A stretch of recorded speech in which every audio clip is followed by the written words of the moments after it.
Jeanette Miller is the senior partner at Geoffrey Miller Solicitors and president of the Association of Motor Offence Lawyers. Morning, Jeanette. Morning, Emma. So, do people still try and challenge speeding offences? They do, but I think over the last 5 years or so, we've seen less and less people take matters to a full trial, partly because the cost of doing that is quite prohibitive. I mean, usually if somebody truly believes they weren't speeding, then as a point of principle, they will challenge it and take it all the way, but it can cost several thousands of pounds.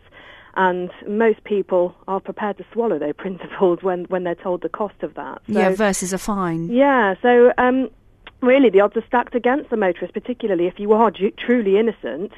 It's very difficult to challenge the allegation with the correct evidence and the proper expertise. Obviously, you can do it yourself, but what we find is when people do self-represent, the courts don't tend to help them along. There is a bit of a prejudice against motorists, in my view. In what case would someone be truly innocent, though? Because unless there was an issue with the calibration of the equipment that caught them, or maybe with your speedometer, in what case would you be truly innocent? Well, where you genuinely were not travelling over the speed limit. And a lot of the time, the devices, particularly mobile devices, which I believe is the subject of your chat today. Because we don't have fixed speed cameras in Somerset anymore. They got rid of them, so we only have mobiles. Well, the mobile devices are more prone to being inaccurate. So a police officer can genuinely, with no malice at all, believe that you were speeding because that's what the device tells him or her that has happened.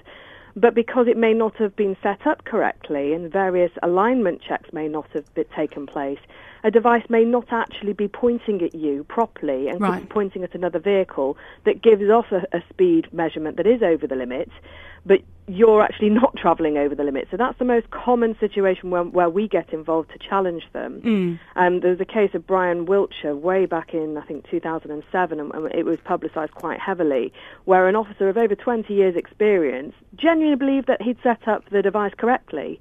And it was only when it went to the Crown Court, actually, that it came out in evidence. He'd just completely misunderstood the checks they're supposed to make. Now, you're not from Somerset, so no, I don't know the area. I'll just recap the situation for you.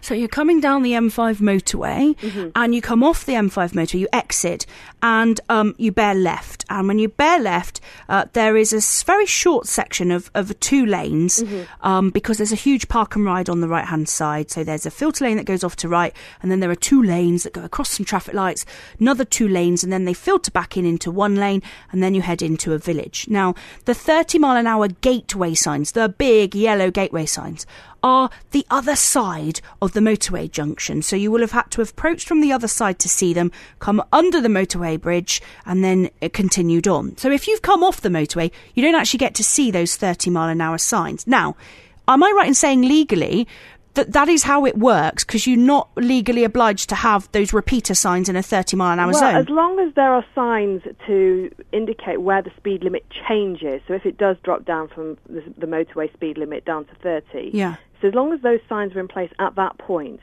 there isn't a requirement to have repeater 30-mile-per-hour limit signs. It's a very common problem that we encounter, because lots of motorists say, well, there were no signs in place, so how can that possibly be legal? And it is, to some extent. Basically, that all there needs to be for a 30-mile-per-hour speed limit to be in place is a system of street lighting. Exactly, and I did a blog on this on the confused.com website recently, because lots of people say exactly the same thing about the lack of signage. But where there are 200 yards apart street lamps, that's all that needs to be in place. That's what they taught me on my speed education workshop. I've been on one too, actually. Oh, thank goodness for that. But they taught me that because they gave us a load of scenarios and said, what's the speed limit? And we said, well, there's no signs. They went, but you, as a driver, you have a responsibility to assess where you are and sort out what the speed limit is. And when there were regular lampposts, that was your indication that it was 30 miles an hour. And that's where loads of people believe it's 40 or slightly higher, because it's a busy road or maybe 2 lanes or whatever, that would give you the impression that the speed limit is higher.